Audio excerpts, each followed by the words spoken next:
So 2 weeks ago on the community tab, I asked you guys a question. Give me some realistic trade deadline trades to react to for a video.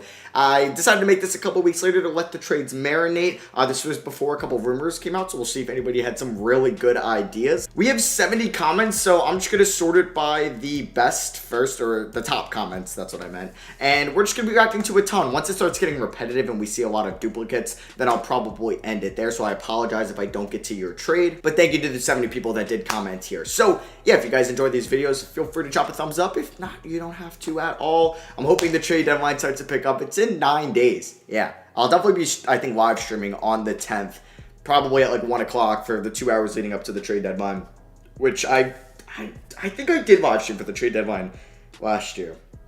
But we'll start off with Tobias Peterson. Includes a 3-team trade, just one player included. Hawks get Ben Simmons. Kings get John Collins. Sixers get Fox. I don't know how realistic it is, but I like it. I think the Sixers and I feel like the Hawks going from Collins to Simmons is pretty good. I don't think the Kings would go from Fox to Collins. I think they prefer like a Domantas Sabonis or maybe a Ben Simmons. I feel like they probably view Collins as a step down, but it's an interesting idea, definitely. We have another Hawks, Sixers ones. I'm sure we'll see a lot of these. Simmons and Harris for Collins, Bogdanovich, and Gallinari. Ooh. Hawks redefine themselves a bit and certify Herter and Hunter as their young wings. Sixers get a talented return for Simmons while loading off Harris's contract for Gallo's contract, which is 1 year less. Okay, so for the Hawks, I don't know. I feel like you can solidify Herter and Hunter as your wings now. Like, Gallo's going to eventually fade out. He's getting older. Bogdanovich, I feel like, could just be the sixth man. That's perfect role for him. And then you're basically going from Collins to Simmons and Harris. I guess I like this trade. I don't think I think the Sixers get worse with this trade. I think the Hawks win that trade. Next up, we have a 3-teamer. A lot of 3-teamers here. Portland are trading away Nurkic, Simons, and a second-round pick. Okay, it's a 2-teamer. Never mind, I read that wrong. So yeah, those 2 assets in 2 seconds for Miles Turner and Torrey Craig. So I think at the start of the year, like, the Pacers would have had a great deal here on the table. But I think now the way that Anthony Simons is playing, they're not trading him for Miles Turner. And why should you? I think Anthony Simons is their best young asset. Well, their only good young asset. Well, Nasir Little's been playing well, but still, I wouldn't do that. And it's looking like worse and worse that they traded away Gary Trent Jr., who's been amazing this year. Powell's not been bad either, but Gary Trent's a couple years younger on probably a better contract for his age and his talent level, so Portland, not looking good. And I'm sure they're going to give Damian Lillard $50 million a year and then just lock themselves into cap purgatory a little bit more. Next up, we have Jazz get Jeremy Grant. Pistons get Bojan, Azubuike, Butler, a first and a second. Getting Azubuike, Butler, and a first isn't bad. I don't know if Detroit would want to take on Bojan's contract, but honestly, they could use some veterans, right? They can use Bojan. I don't think he would eat into Sadiq Bey's minutes. Or Isaiah Stewart's, or any of those guys. I don't think at all. So, honestly, getting 2 young players, former first, a recent second-round pick, a first and a second for Jeremy Grant is pretty good value. And you get somebody that can also kind of help you compete, be a nice spot-up shooter for Cade Cunningham and Killian Hayes. I actually like this trade a lot. Do the Jazz get better?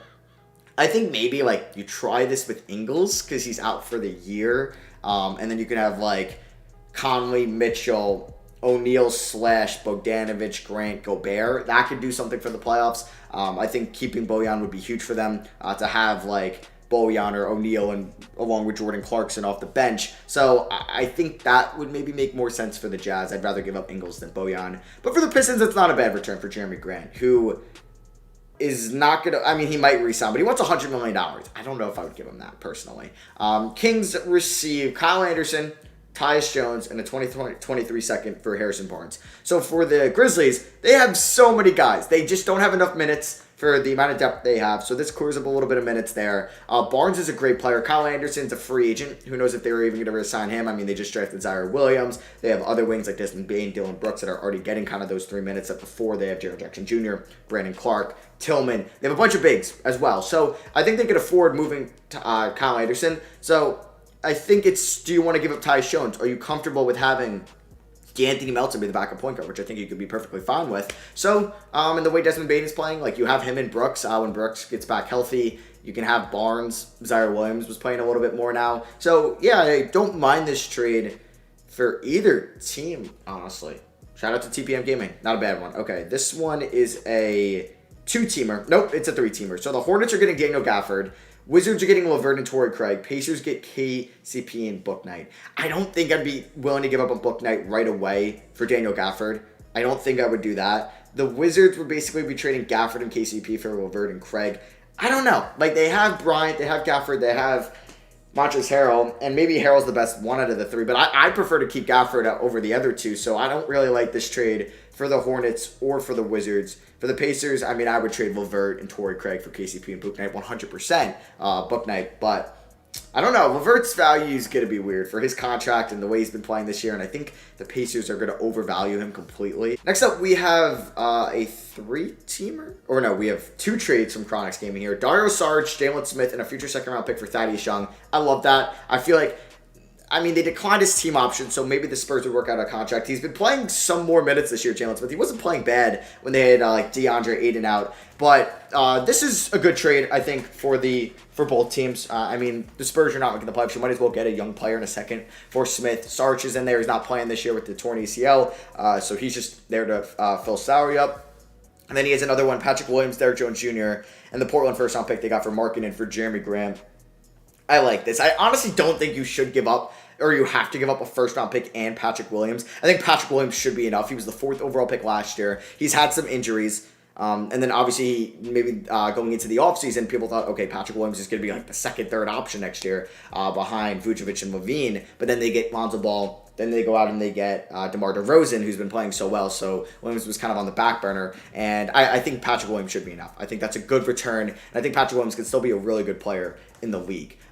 Maybe even like a Jeremy Grant, who he's compared to a little bit going into the pre-draft process. And then he also has a 3-teamer. The 76ers received John Collins, Bogdan Bogdanovic, DeLon Wright. So we saw kind of a variation of this before, but now we've added the Hornets. The Hawks received Simmons, Isaiah Joe, Danny Green, Kelly Oubre, Mason Plumlee. Holy crap, 4 players there. And Clint Capella. I mean, yeah, they're giving up 4 players. They're getting 4 players. I feel like the Hawks would say no. I don't think getting Kelly Oubre at first and Simmons, like the main assets, for Capella, Collins, Bogdanovic, DeLon Wright is worth it. The 76ers, I don't think they would say yes to that either. Simmons for Collins. And Hornets, I mean, they'd be giving up Kelly Oubre, Mason Plumlee, and a 2nd-round pick. Yeah, I mean, they would do that. I think the Hornets are probably getting the best part of this trade. But I think the Sixers and the Hawks would say no. I don't really think we see a Collins for Simmons swap. But this was reported, or this came out, or I posted this 2 weeks ago when things looked a little bit different. But then Morey, kind of stood on his stance that, I'm only trading Simmons if it's for Beal, Harden, Lillard, one of the top guys in the league. Rec 92, Wizards swap Thomas Bryant and a second for Kelly Oubre. Wizards have one too many centers that deserve playing time and bring Oubre back. I forgot they had Oubre. Yeah, wow. They drafted Oubre, right? Yeah, and then they traded him to the Suns mid-year, or he signed with the Suns. Who was he traded? Yeah, right? He was traded to the Suns mid-year? I don't know. I forget what happened with Kelly Oubre. But either way, I like this for the Wizards, and I kind of like this for the Hornets. I mean, maybe you'd prefer Gafford or Montrezl Harrell, but Thomas Bryant, not bad at all, and you get a second as well. Rockets, Marvin Bagley, 2 76ers seconds, and a Kings first-round pick. The Sixers get Christian Wood, Buddy Hield, and Fox. The Kings get, you're getting Christian Wood, Hield, and Fox for a first Harrison Simmons. That's not bad. That's not a bad return at all. The Rockets are getting Bagley, 2 seconds, and a Kings first for Wood, which isn't a terrible return. And the Kings get a first. Honestly, I don't hate it. I don't at all. Maybe Eric Gordon will be thrown in this trade because I know they'd be willing to give him up. And I don't know if the Kings would maybe want to offset the shooting they're going to lose in Buddy Hield with Eric Gordon, maybe something like that. So I don't hate this trade. I don't. It definitely would have to get tweaked a little bit, but I don't hate it at all. So Jordan Poole, thank you for watching my video. He says Pascal or Miles Turner to the Hornets or to the Thunder. Don't know possible trade besides Baisley involved, obviously. Pascal Siakam I don't see really as a great fit on the Hornets. Thunder, if you watched the Thunder franchise earlier in the year, I don't think Pascal to either of those teams makes sense, but Miles Turner, yes, and I think Miles Turner to the Hornets makes a ton of sense. So Gabriel just Let's see. Suns get Eric Gordon, Jalen Smith-Sarge, campaign in a first. Oh, that is way too much for Eric Gordon. I think Jalen Smith and Dario Saric would be enough. Gordon's contract is aged, the way he fits on the Rockets. Yeah, I don't think you need to give up campaign and a first in that. But yeah, Jalen Smith and Sarge for Gordon is a good start. Cavs get Eric Gordon, Daniel Tice, Rockets, Kevin Love, 2 seconds, and a future first swap. I don't think the Cavs are in the kind of market to give up Kevin Love. I think they could use his playoff experience, his veteran, I'm not going to say leadership because we know what he's been doing the last couple of years, but I think he's been good enough where, and the Cavs have been good enough where they don't want to move Love.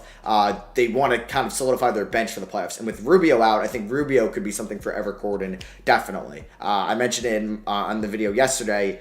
I mean, I was kind of being, like, it was like Ricky Rubio for Karis LeVert, and like a first-round pick involved, or Ricky Rubio and Colin Sexton for Evan Fournier and Alec Burks. Something that can help the Cavs win now. Because Rubio's making $17 million a year. You can use that in a trade, and he's not going to play. And he's a free agent, too, so you can also go back and get him in the offseason. Arian Patel says, Pistons get Patrick Williams, Derek Jones Jr., and a first-round pick. Bulls get Jeremy Grant. Yeah, this was something mentioned before. I don't know if you have to give up the first-round pick, but maybe you do. Maybe it's like a top 20 protected.